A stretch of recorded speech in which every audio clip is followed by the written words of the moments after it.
Welcome to the AI Cafe today with Isto Mattila, who is the Research and Development Director of University of Laurea, with his talk on information sharing is a global opportunity to maritime safety. And I'm very happy to welcome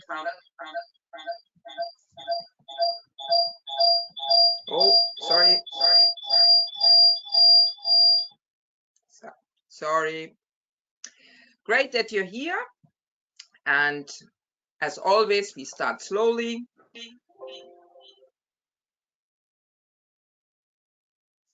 This AI Cafe is for networking and for sharing information. And we are starting slowly as everybody is coming in slowly here into the cafe.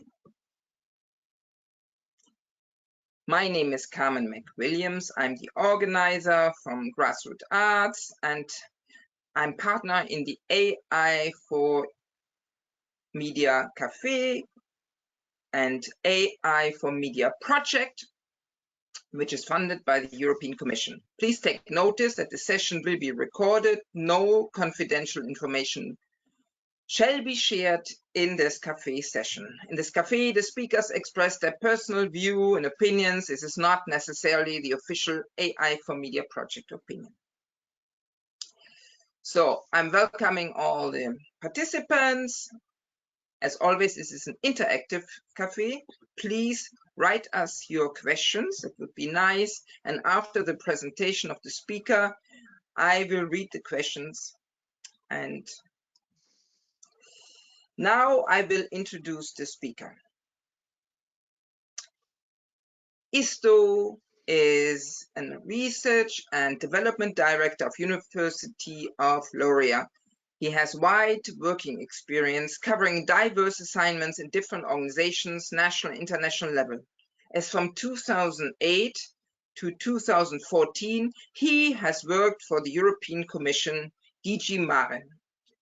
He was a second penholder for Maritime Security Strategy and designed new information sharing mechanism between maritime authorities in EU, which is now hosted by the EMSA.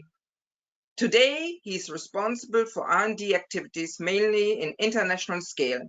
He is also a project coordinator of the AI ARC Horizon 2020 project, which aims to build information sharing and anomaly detection to Arctic stakeholders. So welcome, Isto. Thank you that you are here. Hello. Thank you. Hello. Hello, everybody. Thank you very much. Ready to start? Yes, we are slowly ready to start. I will make you now the moderator. Yes, you are the moderator, so you may share the screen with us if you like. Okay, we see it. Great. You can see it? Yes. Okay. Great. Now something happened. We see it? Because I don't see it anymore. Oh, yes. So you try to... Okay, can you see it now? Yes. I have this little box down there, but let's see. Now you see my screen, okay? With the first page of PowerPoint presentation. Yes, but I can also take it back and we can try again. I'm fine. If you see, I can start. Yes, we see. Yeah, perfect. Okay. So it's my turn. So good afternoon, everybody. My name is Isto Mattila, working in the northern part of Europe in Helsinki. And my background, you just heard about it. I'm concentrating about different kind of maritime related services. And today, I don't talk about AI for media. I talk about AI for maritime. And that is in the way a bit different, but we use same kind of tools and possibilities what AI can bring to the future. Shortly about the project, because what I'm going to talk now is about the idea of the project and what we are going to do with the project. It is ongoing already 1 year, a little bit more, and they will be end next year, 24 February. And you will see end of the presentation about what is the outcome of our AI, what we are going to produce. Here you can see the basics of the project. So I will go a little bit back why we need AI, and then what's going to happen in the Arctic, in order to everybody to understand that why AI services are important and why Arctic is so specific if we compare the, for example, Baltic Sea or Mediterranean. So Arctic is has to have some kind of modern tools in order to make the maritime travel traffic safe over there. So this is the biggest Arctic related project Commission has been funded. So this is interesting, and we have lots of participants, as you can see from this picture. There are many very respectful organizations, and indeed we are able to with that group we are able to produce what we have promised to do, and you will see it soon. Okay, this picture is just, these pictures are done by myself, so they are not so professional. Sorry about that. There's no media company helping me on this issue, but the message is clear. This picture is telling about the online capture, what's happening in one moment in Arctic waters. You can see these little blue and red dots, which are actually vessels. And the vessels are operating in the far north in the difficult conditions.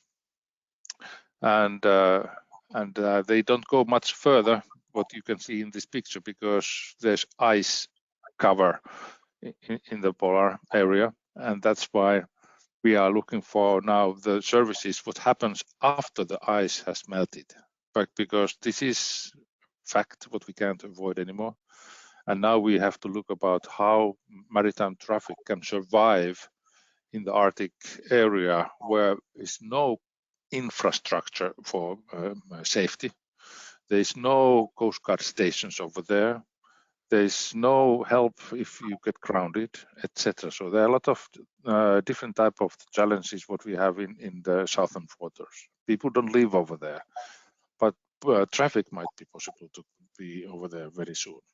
Second issue, which is kind of changing this environment, is the communication.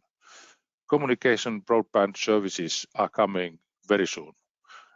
There's already agreement done and lots of satellites circulating that kind of a commercial traffic in low orbit satellites is going to be operational end of next year. It is the EU-Canadian approach. And that company who is sending the satellites to the sky is one of our partners, by the way. And then US has a similar approach, and of course our neighbor Russia is over there operating in the same area, because now technology is ready for communications in the low orbit, and that brings wideband services to the Arctic as well, what is not happening today. In the middle of the Svalbard, the island area in northern Norway, that is the kind of maximum you can do the satellite communications today. But tomorrow, next year, you can cover all the Arctic.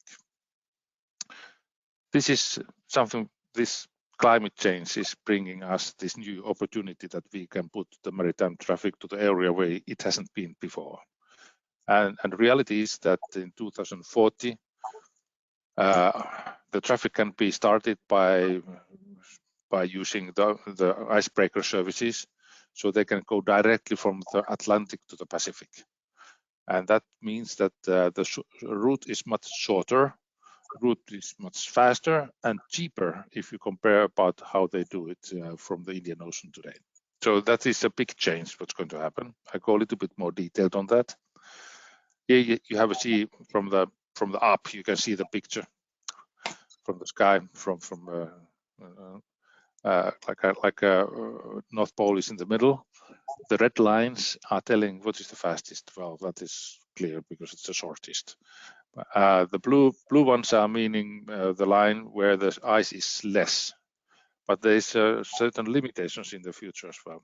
I will come to that next. But before I go to the next slide, you have to understand, we have to understand that what is the trade between European and Chinese, Indonesia, etc., Pacific producers. That money is just huge. So if the companies who are operating the vessels today, if they are able to pass the Arctic with the less money, they will go over there. Problem is that they can't go over there if there's no safety services. If something happens, people will die. And that's why this kind of service package, what we are going to do, is going to help them in order to start a business over there. One issue what we don't know, very normal people don't recognize this issue, is this claims of the seabed. And you can see our friend Russia in the right-hand side and the Western countries on the left-hand side.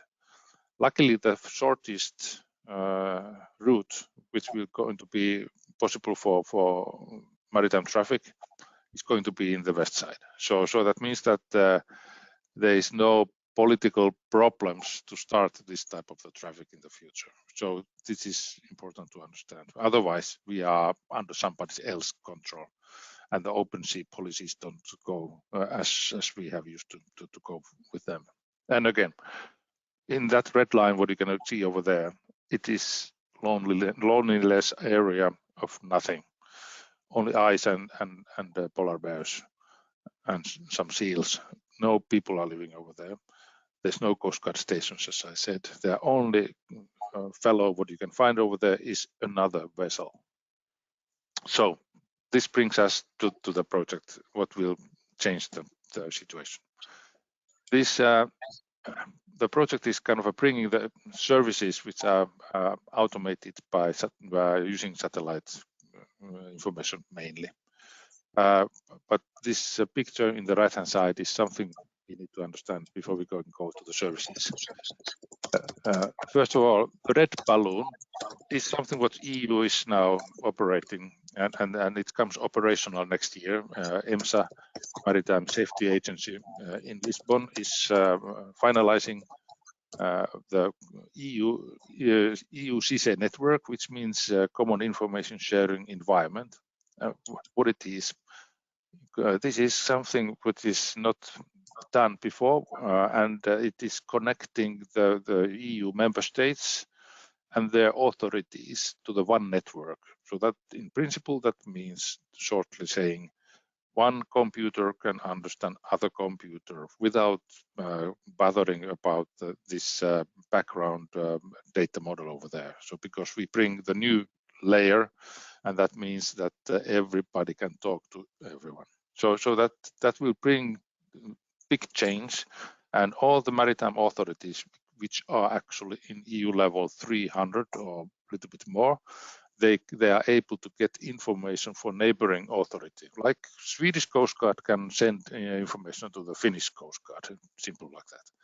Today, they don't do it because they don't talk to each other. The computers don't understand each other. But tomorrow, next year, it will be possible. So this is kind of a big change in the surveillance in EU. In this red balloon, of course, they are now connected to each legacy system, and they are this little node to translate the data to the common layer and back to your national layer is kind of a key element on this.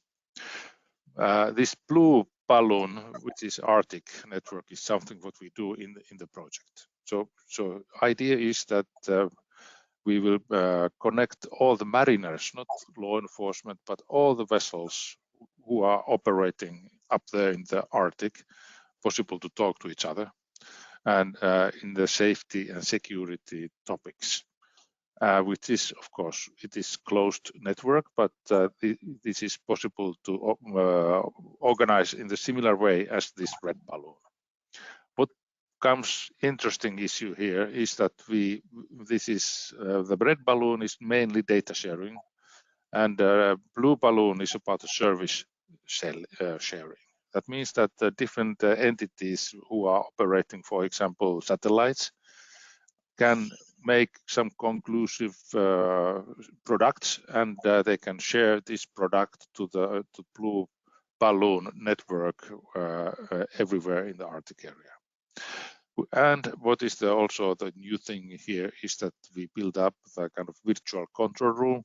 It's kind of an awareness picture, what's happening in Arctic. So every ship captain can understand what is the safety security situation in the Arctic, because otherwise there's nobody else over there.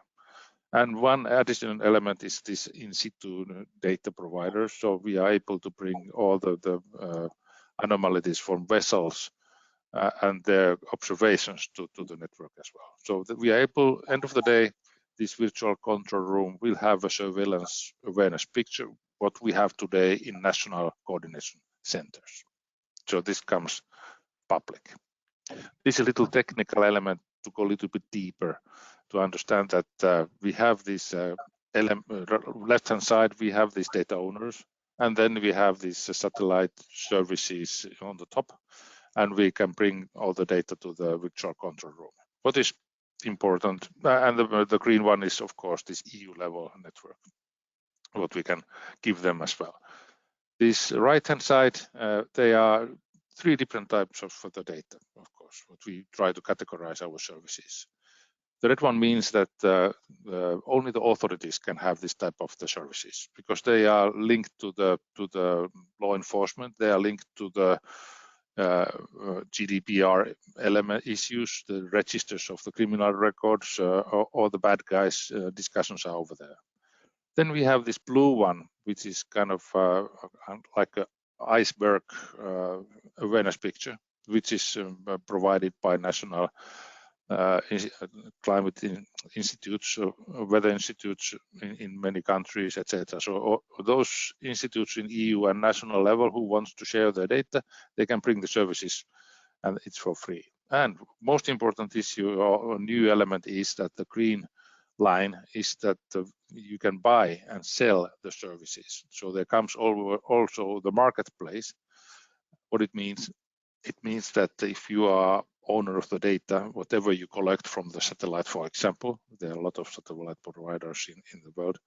If they create a new service which is feasible and interesting by the kind of cargo vessel, they can buy it certain price what they agree themselves. But this network is able to provide this kind of a marketplace thinking.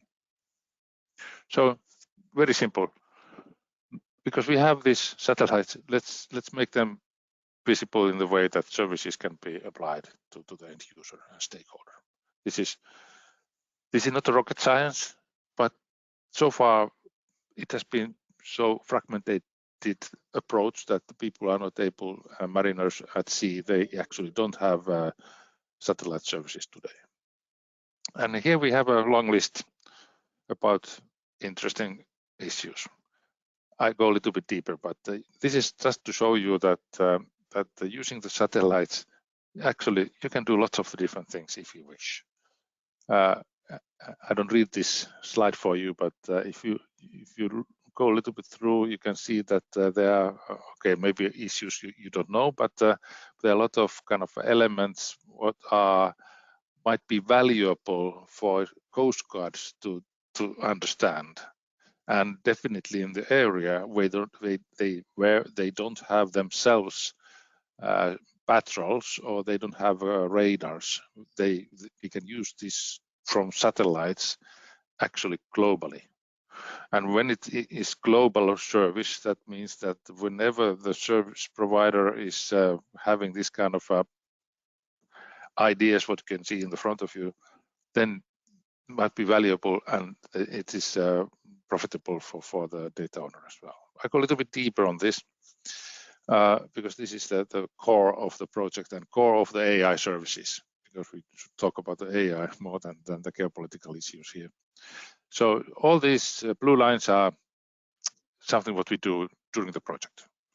So, and we have already in December, we have a laboratory test about checking that everything is working before we go demonstrations next year. So we are quite far already, and we are able to test all these blue services, which are all based on different algorithms, and they're all made automatically according to the algorithm we design. And that means that whenever the customer, which is like Icelandic Coast Guard, who is our partner, if they want to check vessels who are switching off AIS, which is automated identification system, in each vessel, legally mandatory. That means that if they're switching it off, they may be doing some kind of illegal issues over there. It brings the red flag to your awareness picture, and then they can send the patrol over there. Issue is that these anomalies might happen 1,000 miles to the north. There's no other possibility to see this issue but using the satellite surveillance.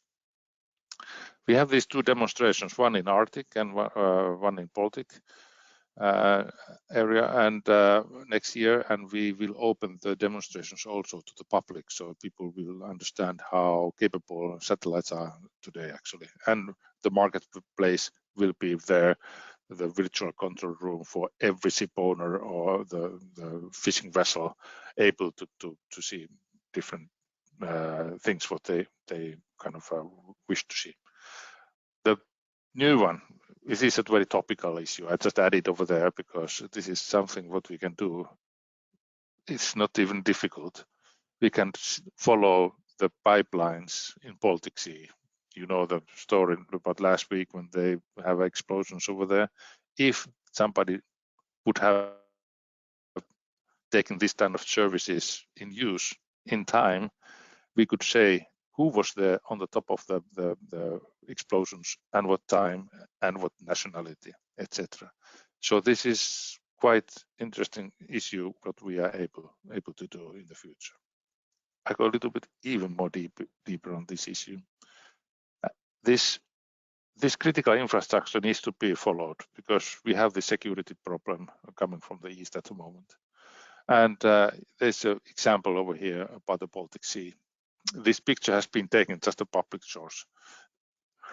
Sorry, there might be even more different lines, pipelines, electricity lines, telephone issues.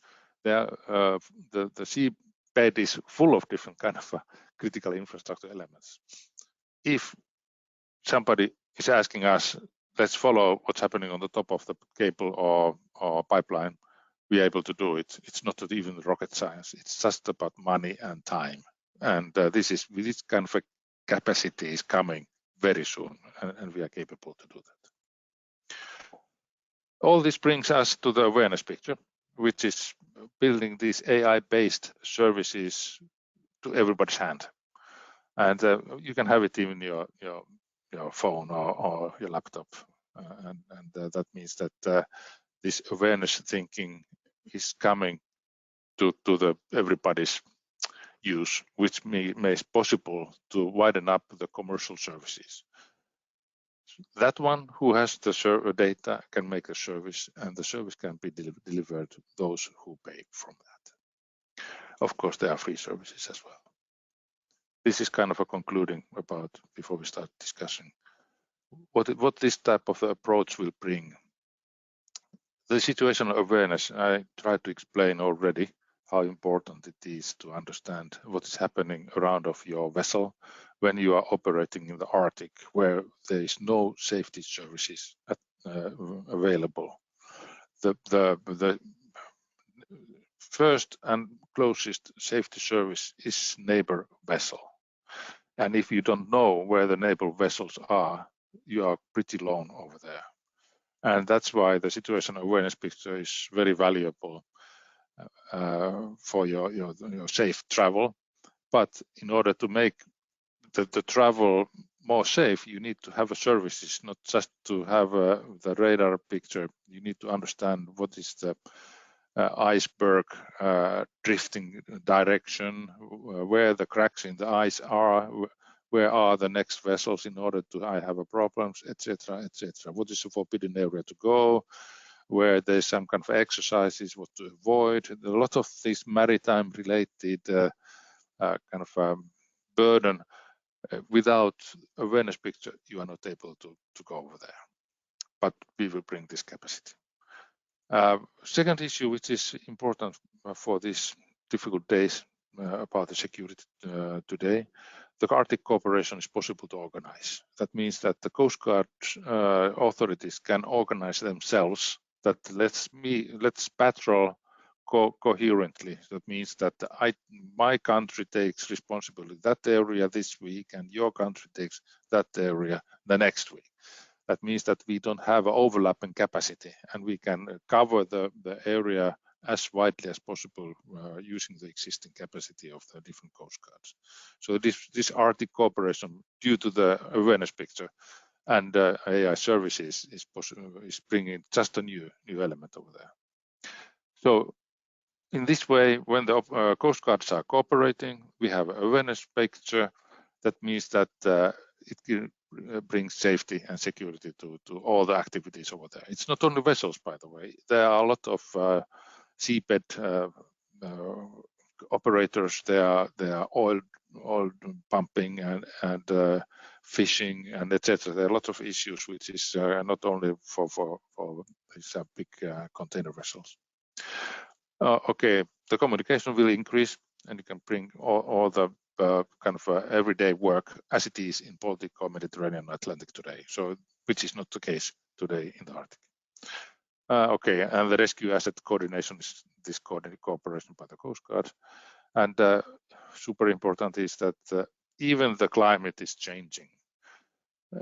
We need to understand where in the middle of the winter, where the routes are going. So icebreaker cooperation is possible to organize, but they also need to have this kind of AI-based predictions where the ice is going and where they are able to navigate better in order to help the other vessels in the area. This is happening, this type of the service is the northern part of the Baltic every winter time, and now we are able to bring this kind of a cooperation to the Arctic, and that is economically thinking for the Europe big change. And the last one, not the least one, by the way, this service is based on the data which comes from mainly for satellites. This opens the door for civilian actors to sell their own businesses to the seafarers. This was end of my presentation, and this is just a picture about our partners over there, what we are working with. Somebody might ask about the Turkey. Turkey has a very important partner, but they have very high level IT kind of skills, what we are using at the moment. But we have agreed, as Council of European Union has said to us, that data what we create during the project can't be shared with Turkey because it's between the member states. But Turkey wants to learn how this kind of a network can be built, so that's why Turkey is on board, and there's nothing problem for EU for that. So it's just bringing the new services in the future for our European customers. So thank you very much, and I'm open for any questions. Yes, thank you very much. And I will right away ask the question of the time frame, which you said the ice melts, and then we will be able to travel through the Arctic. Is this basically 2040, 2050? Is that what you foresee? Yeah. Today, in summer season and in autumn, you are able to do kind of passing the Arctic Ocean in the Russian side and also on the Canadian side already. But in order to go straight through the polar area, that will be possible according to the estimations between 40 and 50 with the help of the icebreakers in the winter time. But if the warming will go the maximum as they have estimated, it's free water all around in the summertime in the Arctic, which is not the case today. So warming is changing very rapidly over there, and it happens mainly because of the water. The ice is white and water is kind of black, and it emits small warmth from the sun in the summertime, so it's kind of fastens the melting the ice kind of not exponentially but faster than the linear. So it is the world warming is shown mostly in the polar areas. Okay, I just give this comment here from Michael van der Poorten, who's one of our participants. I'm sorry, but I sincerely hope that that route over the North Pole doesn't come through, because the impact on the rest of the world will be far worse. That's a comment, not a question. Can you not stop it? There are always positive and negative elements, but I'm just telling what's going to happen here. Yes. Here comes a question from Giulio Seriolo, and it's, thank you for the presentation. I have a question. With what satellite data AI is fed? Only AIS and Sentinel-2? I didn't, but this is a principal question. We don't care about the source of the satellite, but due to the fact that this is an EU research project and we are funded by Brussels, we are using Copernicus data, which is free for us. But in the future, this is just a platform for any satellite services, whoever owns the data from the satellite. So we have to remember that we are not making operational service. This is a research project just to validate the possibility that we are able to do this kind of process and a product. And the Commission is funding it until the technical readiness level 7, which means that we have operational tool in our hand, but it's not commercial tool. And the principle about the research project funding by the Commission European Union is that they don't want to go on the toil of the businesses. They make a kind of a research project, and then one of our partners who has an IPR is able to go to the next level, technical readiness levels 8 or 9, which is in the market level, and then they can start businesses on that. But this is a research project, just to validate the possibility. Okay, thank you. So then I have the next question. I mean, this project makes, I mean, you say will create a powerful communication and decision platform to bring safety and surveillance. And as example, you bring this, what some time ago was with a pipeline, no? The gas pipeline happened. I don't understand how you can, I mean, you say I mean, the point you make is you can track dark, small boat. So imagine this dark boat. I mean, they don't have any identification, or no? Did I misunderstand? I mean, they don't identify themselves, dark boats, right? What will you do when you see a dark boat? You are 1,000 kilometers away and then you see a dark boat. Well, at least we can say that there was the boat which was dark, and it stayed on the spot. This spot last 10 hours 3 weeks ago. And if we go historical kind of a track what the vessel where came from, maybe we can track this historical track to the Swedish port or Finnish port, wherever port, and then maybe the AIS has been switched off certain time and switched on certain time. So this is just the willingness to track these kind of pipelines, what's happening over there. But of course, this is not making everything clear, but it gives additional possibility to see anomalies in the area, and then you can search down maybe deeper what has happened. But this is not making every question clear, but at least we can say that there was anomaly in the area, and that's already quite a lot. And then you can make a police work to find out where it came from. Yes, okay. So then I will have another question. So now you're in this project. You asked me before we started this cafe live, if you can market services, AI service. Would you be interested to put this on a marketplace like the AI on demand platform? Is that possible? Yeah, unfortunately, I haven't studied this platform yet, what we talked about earlier. It sounds interesting. Of course, if this type of the service will be living in the commercial use, somebody has to own the service, right? And the service kind of owner, the company X, is willing to widen up the different services in the platform. Definitely, the company would like to come to your platform to look what is the possibilities for the new services and offer them other SMEs, for example, to bring their ideas and innovations to the seafarer community. And one issue what I didn't want to say first, but the community about the seafarers is not only those 70,000 big container vessels in the world.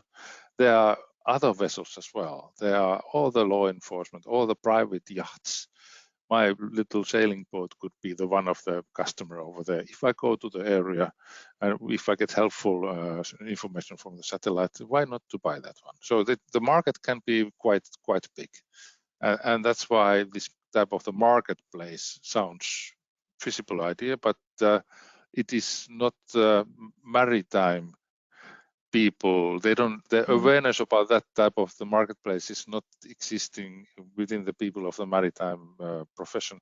So that's why this link to that marketplace has to be connected somehow. But marketplace is needed. Whatever the way we will do it, it's needed.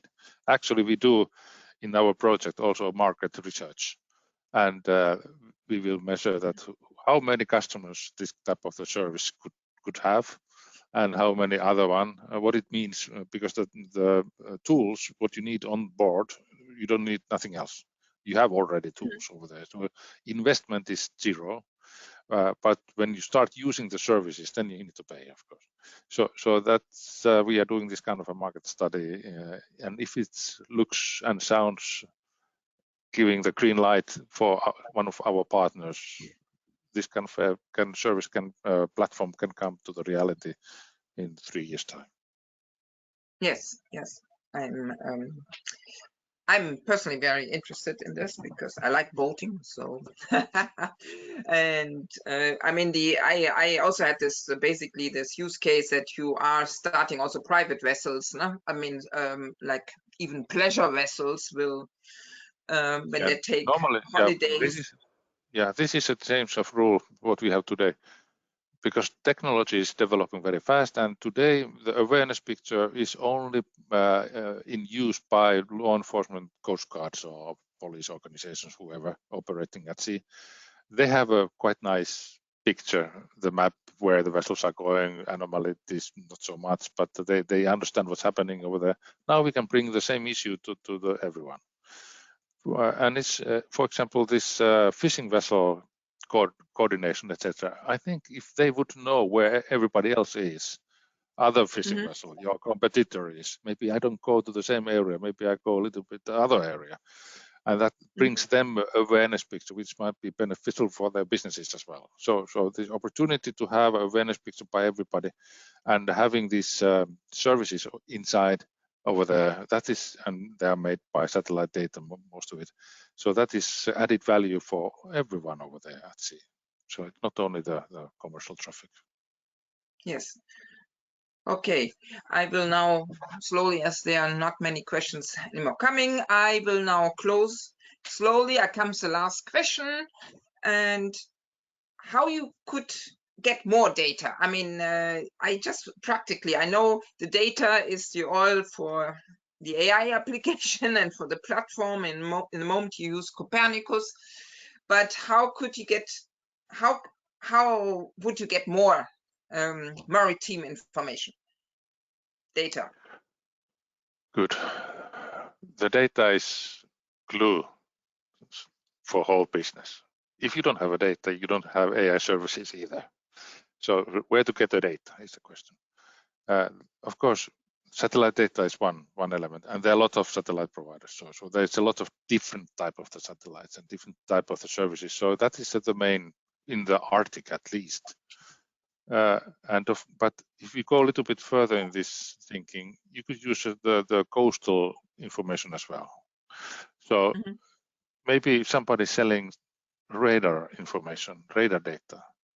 That means that maybe my awareness picture through this platform, I can look about who is approaching my island, what I have my summer house, for example. So that have a lot of possibilities, but it's of course all related to the data what you can get. But it seems so that it's getting more and more commercial area, the data from the sky or from the satellites, than it used to be in 10 years ago. So there's so many private providers, and they want to make the business, and of course they want to have the services, and we can use it. So in our project, in addition of the Copernicus, we have our partners' data, and we have 7 data sources from satellites already. They are, I can't say, but they bring them to the use of the project in order to validate the awareness picture.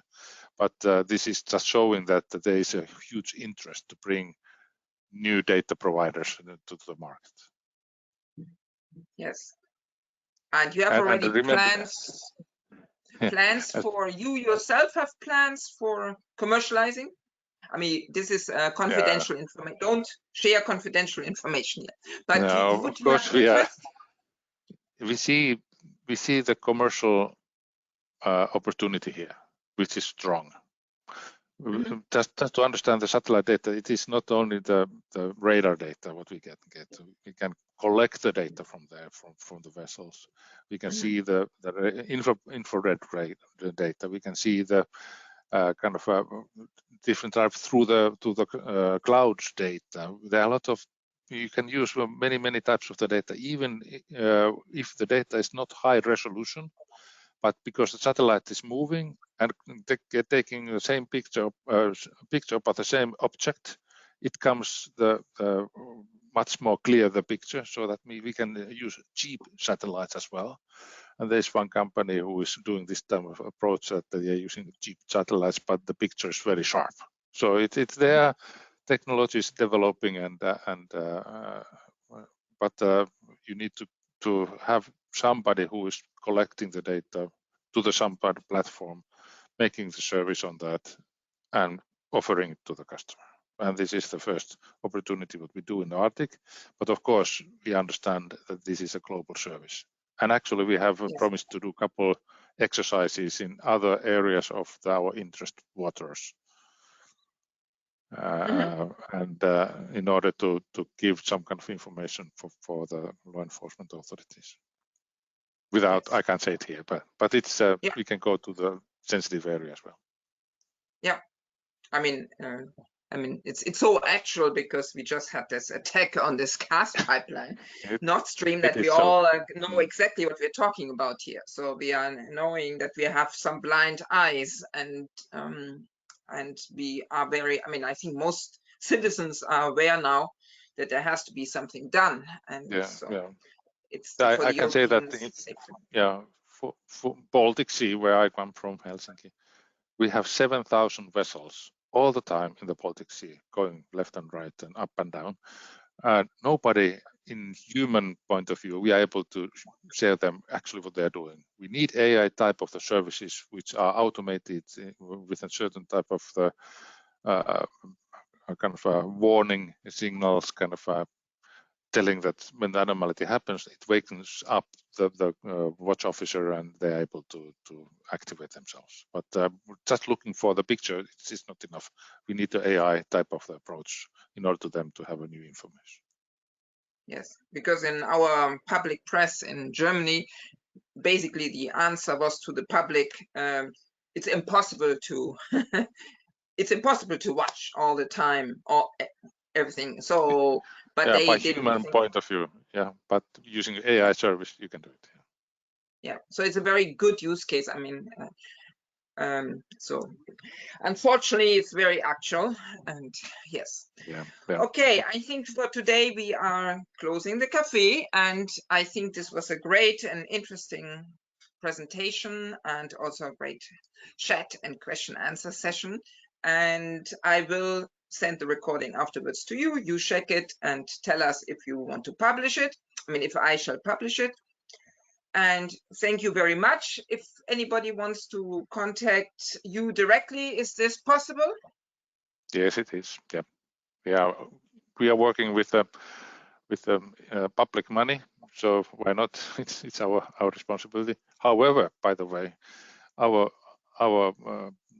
project is restricted, so there's a little bit sensitiveness inside, because the capabilities what we are developing might be interest of the government. So let's see what's the end solution. Yes. End of the day, but I'm able to answer the questions.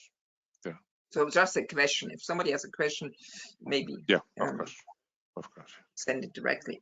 So thank you very much. Have a nice afternoon. It was a pleasure. And thank you for everybody joining the cafe. Bye-bye. Thank you. Bye-bye. Bye-bye. Bye-bye.